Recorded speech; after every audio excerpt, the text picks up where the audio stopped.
حضرت فتح مصلی رحمۃ اللہ علیہ ایک زاہد اور عابد اور متقی و پرہیزگار آدمی تھے۔ آپ ہر رات ایک قدیم زمانے کا سکہ خرچ کیا کرتے تھے۔ ایک روز آپ اپنے مصلے پر بیٹھے خوف خدا میں رو رہے تھے۔ آپ کا ایک عزیز شاگرد آپ کے پاس آیا۔ اس نے دیکھا کہ آپ نے چہرے پر ہاتھ رکھے ہوئے ہیں اور آپ کی انگلیوں میں سے سرخ سرخ آنسو ٹپک رہے ہیں۔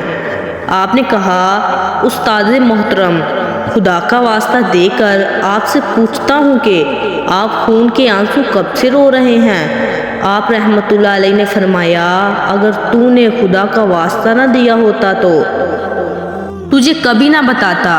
اب تو نے خدا کا واسطہ دیا ہے تو بتاتا ہوں کہ میں 60 سال سے خون کے آنسو رو رہا ہوں۔ اس وقت میں ابھی بچہ ہی تھا جب میری آنکھوں سے آنسو کے ساتھ ساتھ خون کبھی نکل آتا تھا۔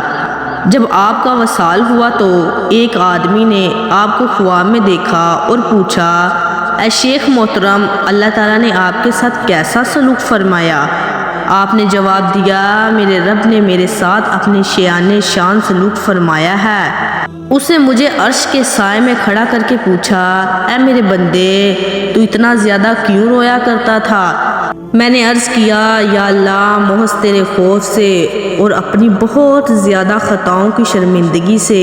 اللہ تعالیٰ نے فرمایا، اے بندے، 40 سال سے ہر روز تیرا نامہ اعمال میرے سامنے پیش کیا جا رہا تھا، لیکن اس میں کوئی گناہ نہیں ہوتا تھا۔